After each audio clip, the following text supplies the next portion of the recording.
एक आंख फूट जाए तो वो व्यक्ति पद्धति तो लगवा सकता है, लेकिन उसमें चित्त नहीं ला सकता। ये परमात्मा की बनाई हुई चीजें हैं। यदि कोई व्यक्ति का हाथ कट जाए तो प्लास्टिक का हाथ लग सकता है, लेकिन जैसा परमात्मा ने दिया था वैसा नहीं हो सकता। तो डॉक्टर भी फेल हो गए यहाँ पे। लेकिन कुछ ऐसे संत हुए हैं, उन्होंने ऐसी बात कह दी कि आत्मा तो होती नहीं है।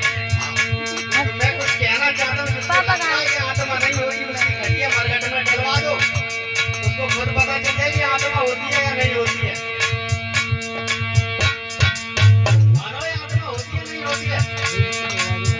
जब आत्मा ना होती तो जब बताओ भैया, मैं यहाँ पे इतनी देर से चिल्ला रहा हूँ, मेरे मरने के बाद मेरी नाक रह जाएगी, कान रह जाएंगे, बाल रह जाएंगे, हाथ रह जाएंगे, जीभ रह जाएगी, पूरी खाल रह जाएगी, लीवर रह जाएगा, किडनी रह जाएगी, आंत रह जाएगी, एक अंग भी साथ नहीं जाएगा। लेकिन जाएगा तो क्या जाएगा? जो ये बोल रहा है वही जाएगा। और इसी को पता है कि वो परम पिता परमेश्वर का धाम कहाँ है। कहते हैं ना कि सबका पति परमेश्वर है। वैसे तो नहीं कहना चाहता हूँ, लेकिन कहूँगा, यहाँ तो हम कहते हैं कि हमारी औरत वो है, मैं उसका आदमी हूँ, लेकिन ये बात याद रखना, सबका पति परमेश्वर वही है। वहीं से आया और वहीं जाना पड़ेगा। ये शरीर 5 तत्वों से बना हुआ है, 5 तत्वों से बना हुआ है। तो इस दुनिया में जो आया है वो निश्चित जाएगा। लेकिन जैसे अभी किसी के बच्चा पैदा होता है तो वो भवसागर में आता है। एक जज से बता रहा हूँ, बहुत सुनने लायक जो वाणी है, ध्यान देना, और जो समझ पाएगा वही समझ पाएगा। जिस समय किसी बच्चे का जन्म होता है और वो बच्चा जब दुनिया में आता है तो रोने लगता है, कुछ थोड़ी देर में रोते हैं, ठीक है ना।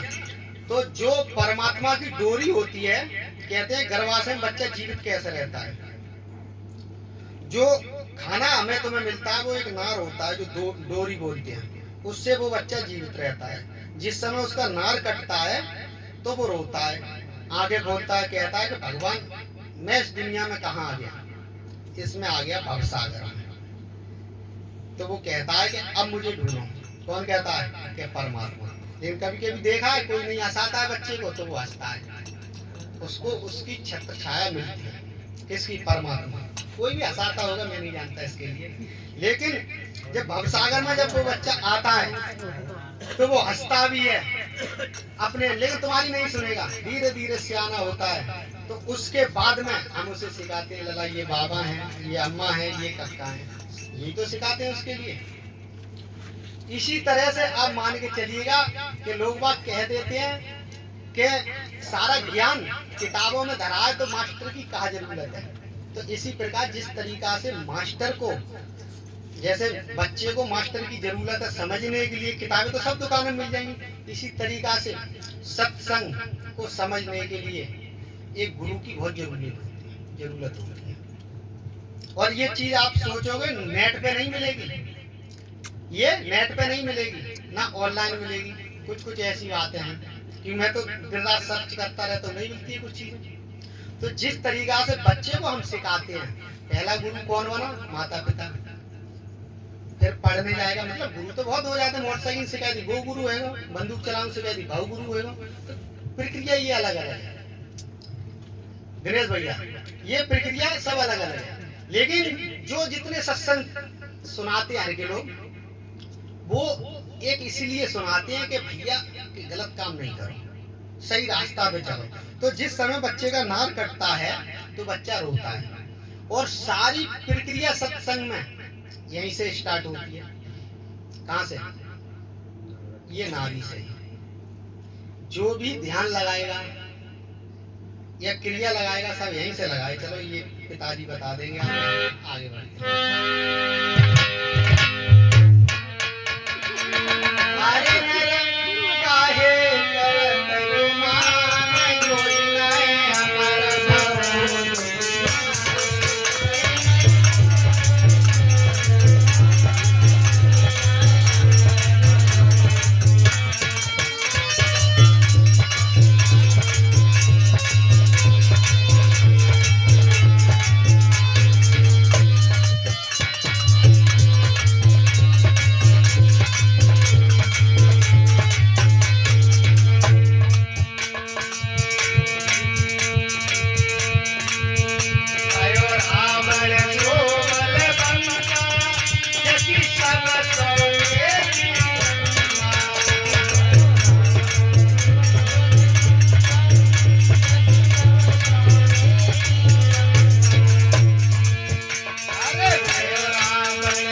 जाऊँ सोनो ही बोलता है। एक वो सोनो होता है या फिर लाखों में लेकिन ये समझ में पाई कि काय की लगता है और वो इतना बड़ा विद्वान है तो माने देव करके वो अपमान करे, लेकिन देव ना रहे देव चले गए और क्या न पता आए और चले गए, मरे गए। क्यों मर गए? केवल क्रिया चरित्रम पे मरे गए। पूरी रामायण है सीता जी के पीछे, महाभारत है द्रौपदी के पीछे, जितनी लड़ाई में कितनी औरतन के पीछे भाई यही समझ में ना है।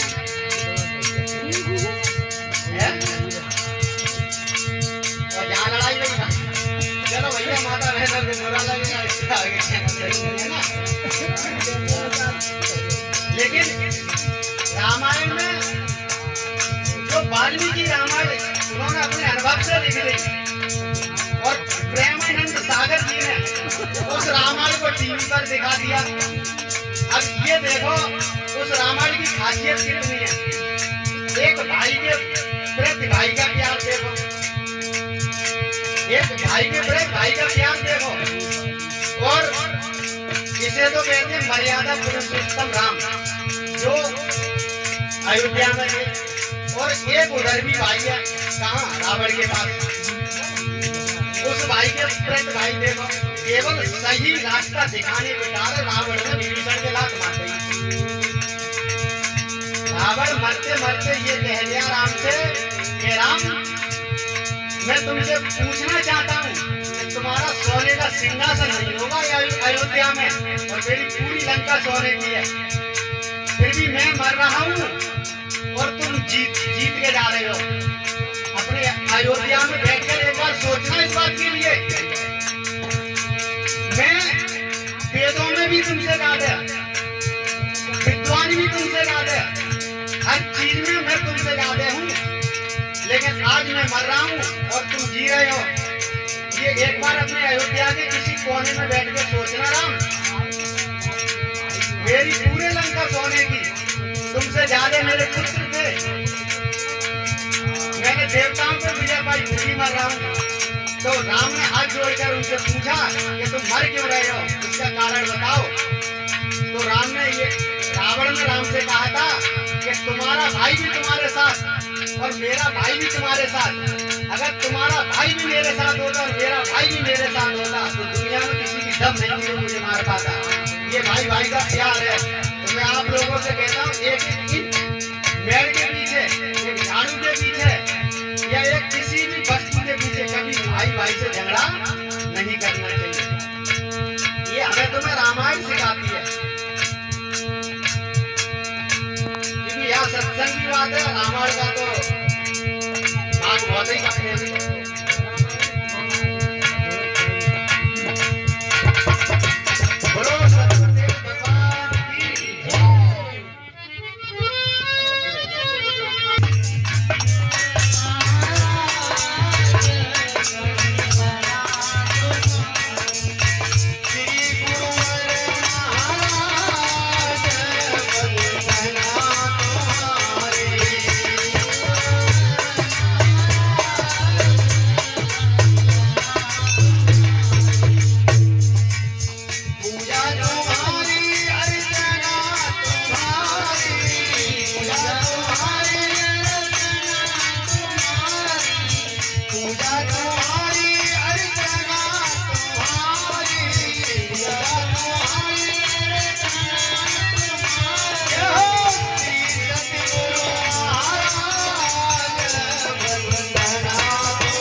बोल सतगुरु देव